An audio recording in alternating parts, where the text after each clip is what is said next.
I guess we can just start by why don't you tell me a little bit about yourself and your experience at Brooklyn and kind of what you're doing now and anything else you want to mention?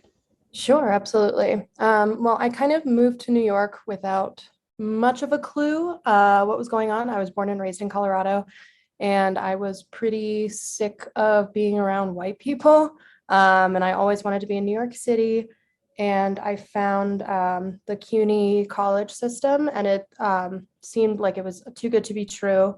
Um, Great faculty, brilliant professors. Really just the whole system of how the campuses worked, I thought was pretty smart. And Brooklyn seemed like the best choice because it did have an actual campus, which I really liked. And I fell in love with the library as well.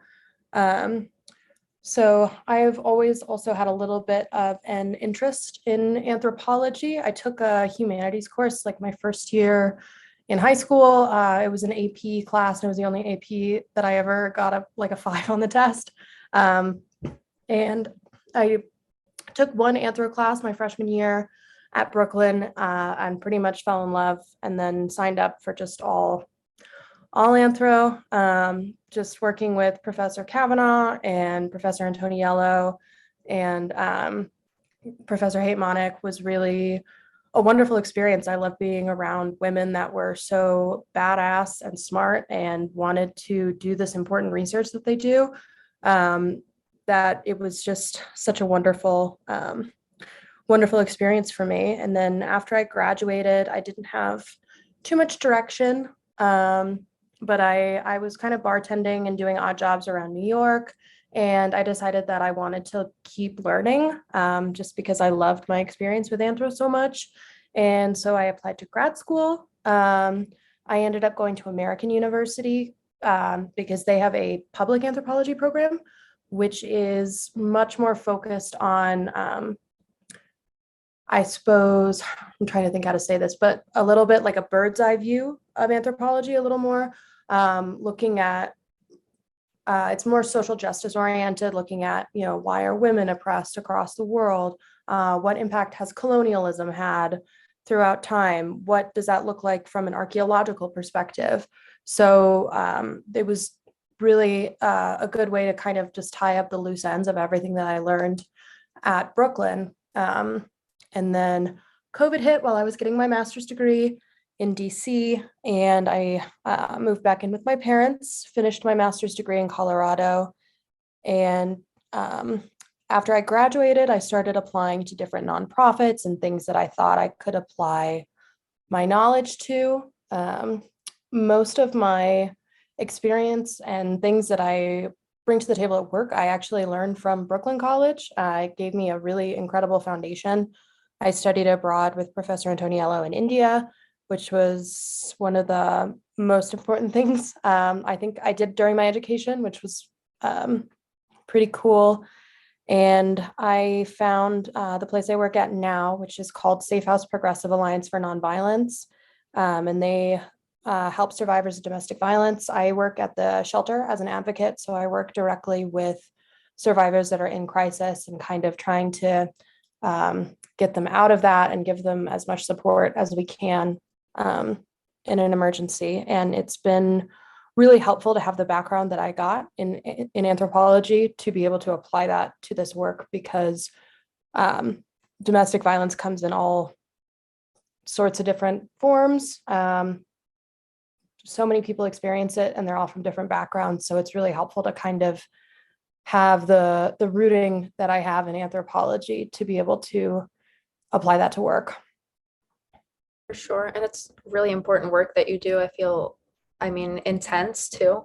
I'm sure that having, seeing so many different experiences and there definitely, like you said, are so many different forms of violence at home and um, just something that a lot more people I think go through than we like to believe or that we like to think, unfortunately. So I'm kind of curious, like when you say that you can apply your knowledge and everything you learned in anthropology, if you could tell me a little bit more about that, and how exactly you do that in your current position. Absolutely. A lot of the anthropology that I focused on was really focused on women and women's experiences, or people who I don't identify as straight men, I suppose is an easier way to Yeah. go under that umbrella. So looking at that and thinking about the experience of women just across the world, uh, just kind of helped me be able to deal with all sorts of different people. I mean, there's various folks that come into the shelter, hyper religious people that I feel like I'm able to talk to and deal with, even though, I have pink hair and, I don't exactly dress professionally all the time, but I still, there's still a way that I can talk to them and understand them and come in from a non-judgmental place. There's trans people that come in all the time, and it's not something that phases me or bothers me. And we have been recently working with a lot of survivors of human trafficking. Wow. We're still trying to figure out where the uptick in that came from, but just the research that I did in anthropology, a lot of it did look at how sex work affects people's lives, and how that kind of can be a blurry line between choice and force, and thinking about the reasoning behind that. And if people are from another country and they're here and they don't necessarily understand how things work here. So I guess, I don't know, that's not too specific of an answer, but anthropology just kind of like, it took the blinders off that I think a lot of people have on, to just kind of come at things from a really non-judgmental perspective, and a perspective of trying to see things through somebody else's point of view. And with that, offering them as much help as I possibly can. Yeah, I love that. Yeah, I completely agree. Like open-mindedness is something that like I think can get you places, can get you really far in terms of like, especially interacting with people and just like different types of people and kind of understanding where they're coming from without necessarily having been in their shoes or, it is really amazing. So, um, I'm kind of curious. I know you kind of mentioned and I'm going off on a little tangent, but you mentioned the going abroad with Professor Antoniello and India. What was that experience like? I think that was one of the most formative experiences for me in studying with anthro specifically, because the work that Professor Antoniello is doing in India is so cool and so enriching. And she brought to my attention that anthropology of health and disease is so much more broad than it sounds, and thinking about just a person's general well-being from an ethnographic perspective was one of the reasons why I wanted to continue studying anthropology, just kind of seeing how like multifaceted that kind of research is, and what it can show us and explain to us about how healthcare works in different places and how different people are affected by things as simple as like access to water. The folks that we were working with in the villages of India, I think people get kind of a wrong perspective about rural India, and they just don't quite understand. But the people that we were working with they were asking for basic things, like saying, everybody's telling us that to keep us from getting sick, we have to wash our hands. Well, to do that, we would need clean water. Right. And like, how do we get clean water? You gave us all this soap, but like, how are we going to use it if we don't have water that we can wash our hands in? So just starting with something as basic as that was pretty cool. And learning about the healthcare model that Professor Antoniello is studying, which works with women who, for the most part, are illiterate, but from all different castes. And it's teaching them just basic nursing skills in their villages. So if somebody's giving birth, the baby's not going to die. And that specific village, the birth rate there, the amount of successful live births that they have is higher than in the United States. So just the differences between how healthcare works and how we view things from such a bizarre um, capitalist lens.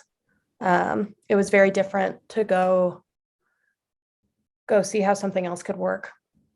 Yeah, yeah, for sure. I'm sure it really opens up just like your worldview and kind of gets you out of not just your comfort zone, but also just like our world. And like you said, it is very, very capitalistic, the way we live and the way we think. And it's just kind of ingrained, unfortunately. So that's something else that I love about the anthro department is like everybody's just so not egocentric and not ethnocentric that like it really does help to have conversations and have these just discussions about things that like I otherwise probably would never have even, you know, gotten in touch with or like just maybe not paid attention to as much. Yeah, totally. One of the things that I remember loving learning was from Professor Kavanaugh's class and thinking about how language and the way we talk and the way we think shapes how we see the world and view the world. Not everybody sees time as a linear perspective. Not everybody talks about colors the same way that we do, Yeah. which is, it's just like, It's mind blowing. It really is. yeah, it's crazy to learn and so, so rad. Yeah, super, super cool. I love that. I love that. And then also, I wanted to ask, like, you talked a little bit about sex work and different perspective. Have you, and I know that's become a real big thing virtually, and one of my classmates is actually doing her senior seminar thesis on sex workers online. So doing things like OnlyFans, things like that. Have you like touched on that in any way or A anything? little bit. With just thinking about anthropology of health and disease, that was one of my focus in my master's, thinking about how health works in different countries, and thinking about how sex work works in different countries. I did do a little bit of research on my own, thinking about human trafficking and then how that affects our view of sex work and how it really puts a skew on women or people or individuals that are choosing to do sex work for themselves. They're not in danger. Their lives aren't put on the line. And then it was the George W. Bush administration that did a whole anti-human trafficking thing. And that really it took a huge blow on a lot of sex workers, which again was something interesting and definitely opened up a different perspective for me because I think most people judge sex work. They judge exotic dancers, strippers, anybody who is making the choice to do this for their own economic well-being or empowerment. And I thought that was a pretty important thing to bring up. I don't think most people think about that way, and they think that women that are doing porn for the most part are not doing it of their own free will.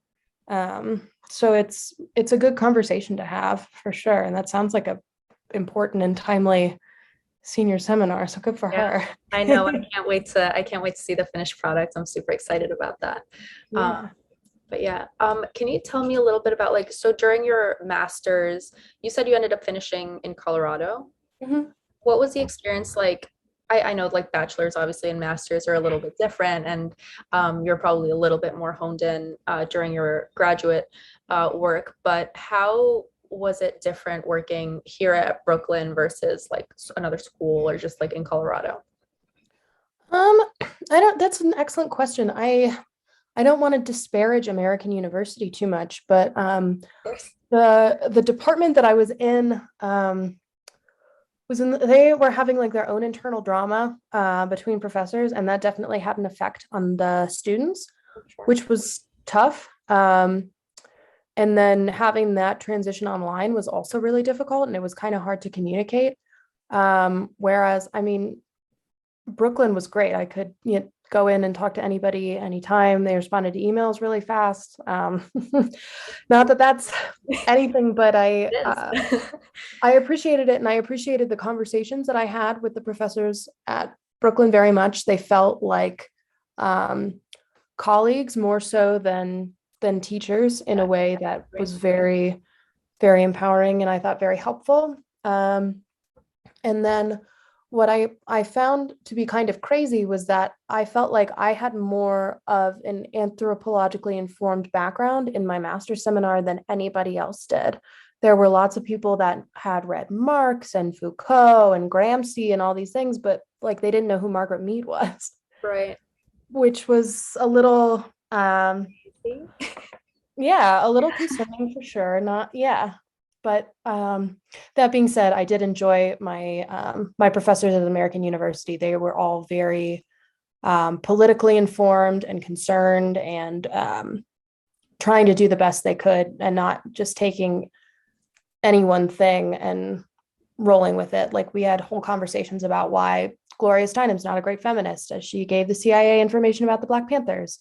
And most white women are just gonna ignore that fact. Throw, she didn't. Yeah. Um, so kind of conversations like that, which were very important and good, but I felt like I got such a great base for learning anthropology from Brooklyn because it was all very broad and different topics, but they all offered like very specific primary sources and cool research and things that are going on now and things that happened in the past, which was phenomenal. Yeah, I completely agree. In all respects. I mean, you said about like almost feeling like a colleague as opposed to kind of an underling, and like um the discussions that we have in class sometimes, I mean, it doesn't even feel like a class at some point. Like it stops feeling like a class and it's like a bunch of just people having a conversation, bringing up such important topics. And yeah, also one of the reasons I love this department. Yeah, it was. I remember it being a lot of fun. I was Yeah. terribly, terribly shy.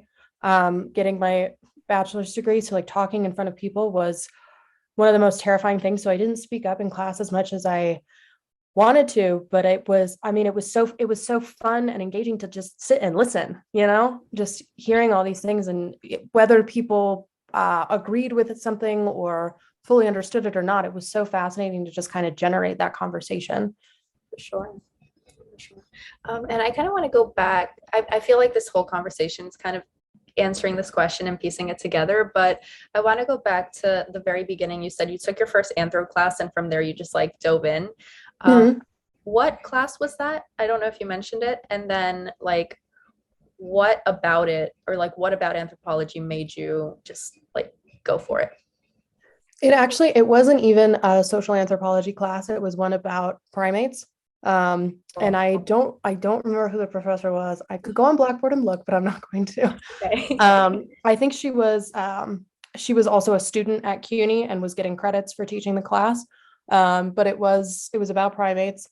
Um, Professor Chester gave a couple guest lectures during that class. I took a couple of his classes too because the stuff about primates is also so interesting.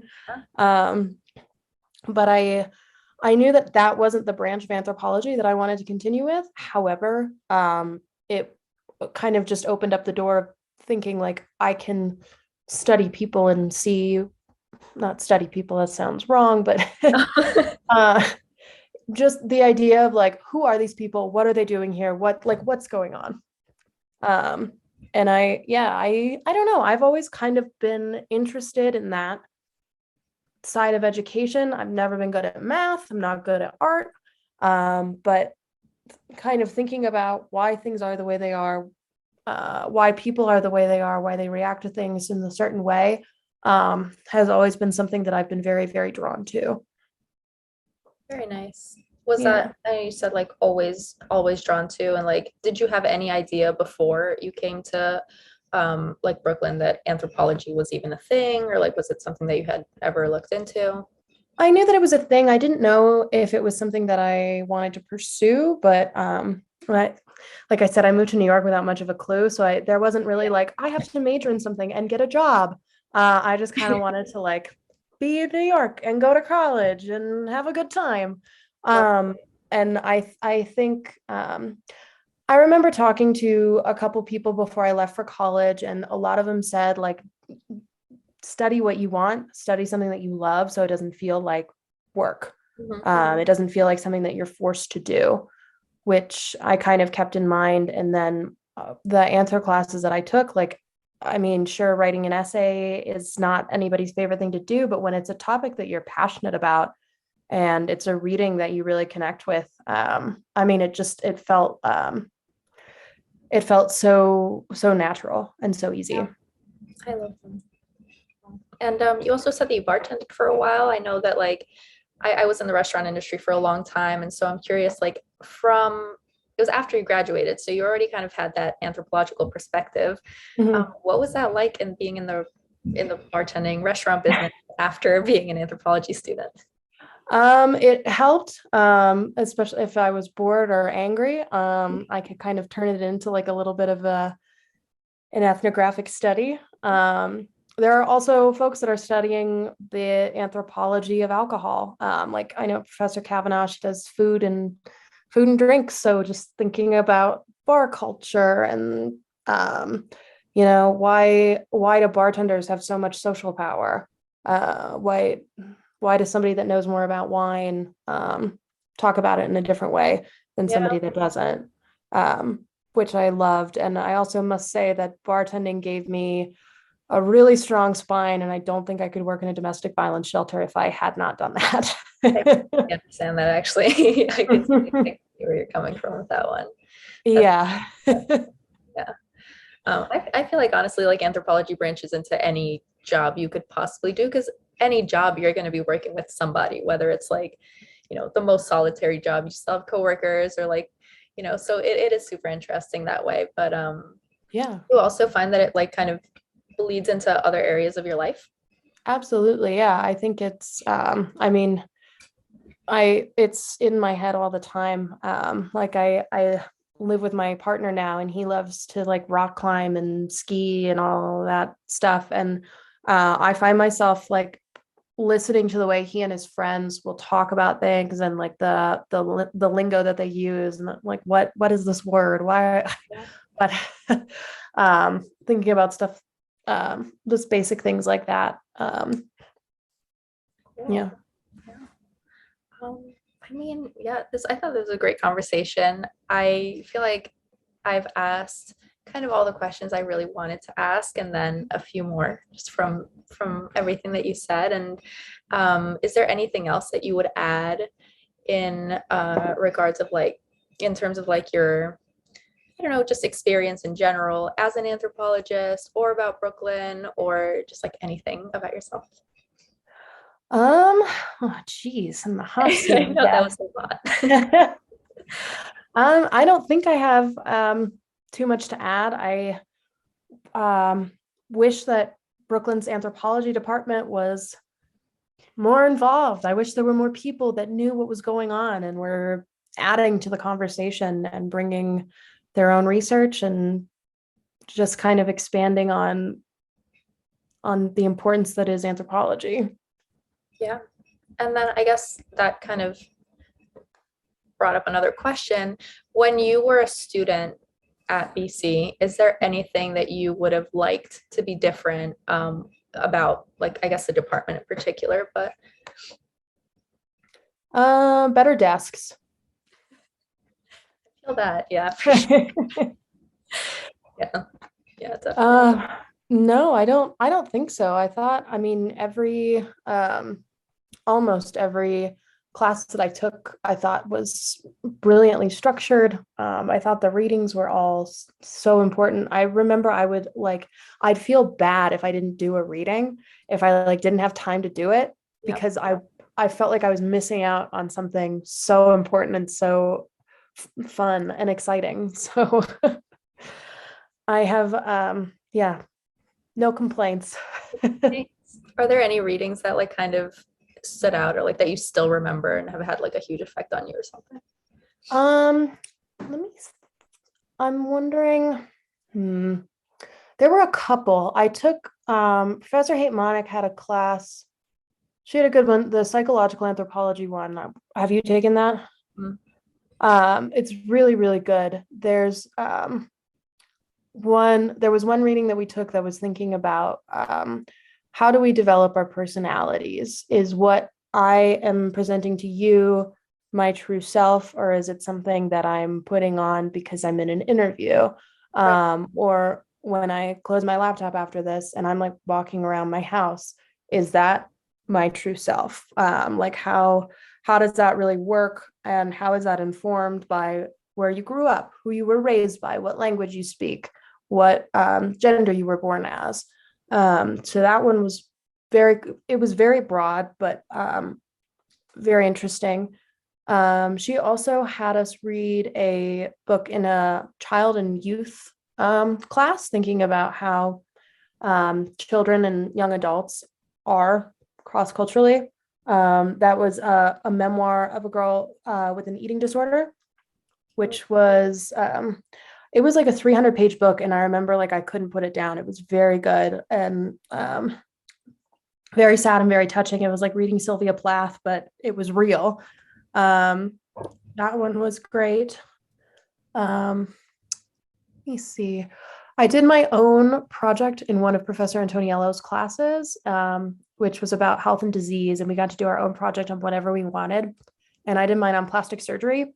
Oh, cool. And I found a book that was an ethnography of plastic surgery in Brazil that was called Pretty Modern.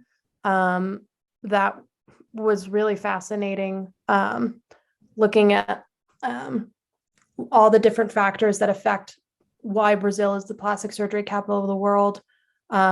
So slavery had a huge impact on it. European influx had a huge, huge factor on it. The native Brazilian culture had a huge factor on it, and sex work had a huge factor and impact on it. So it was a whole myriad of things. It was a really interesting reading, and something cool to think about, like why do people get plastic surgery? Yeah, for sure. All of those readings sound like things that I would love to. I'm absolutely going to look those things up and Yeah, get my yeah. hands on them. Do you remember the name of the second book you mentioned? It was eating disorder. I don't, That's okay. unfortunately. I No can worries. send an email to Professor Haymanik if you want. She's actually my advisor for my senior seminar project. So, Oh, um, perfect. yeah, but maybe I'll ask her about. You said the first one was two, right? The personality. Yeah, yeah. I think the first one was by a guy named Demunck, and it's spelled Demunck. I might have it on my bookshelf. I can go look. If you have the time, I mean, Is she having you read the Stephen King book to get ready for the? Oh, she's not. Okay. no. Okay. Yeah, so the class I took with her last semester was the anthropology of sports and fitness, which was Oh, cool. Yeah. super cool. Yeah, it was a special topics course, but I think they're trying to make it into, or they've made it into a full-time course. But after that course, I decided to do, because I'm doing my senior seminar thesis paper on marginalization in the fitness industry. And I'm a personal trainer, so particularly at my gym. Mhm. And it's, I mean, I thought she was perfect for it because one, there's a lot of like, linguistic factors, and she's also like linguistic anthropology and obviously the sports and fitness area. And I thought she was just perfect for it. But yeah. Yeah, for sure. I did a small project in my master's thesis looking at like racism in boxing, basically. I've Wow. been boxing, and when I was in DC, I was taking classes from an old ex boxer who was like the sweetest old black man in the world. But everyone in the class, it was like skinny young white women, which is like, why are you paying $30 to go to this basement and hit a bag? And I remember I emailed Professor Haymanik to be like, hello, do you have anything that would help with this? That's Yeah, awesome. yeah, that sounds like a great topic though. Thank you so much. Yeah. Yeah, Actually, just one more question. I'm sorry to keep you. no, for sure.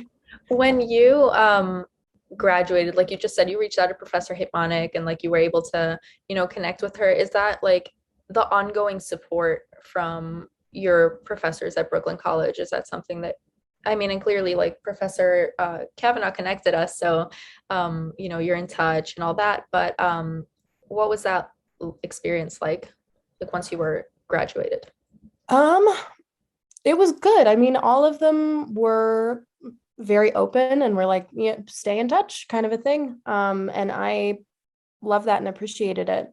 And they wrote me my letters of recommendation, which wouldn't have gotten into grad school without, Right. which I very much appreciated. And yeah, I reached out to Jillian, I think last month. I knew she grew up in Boulder, which is where I'm currently living. So I just wanted, it was like, I think of you from time to time.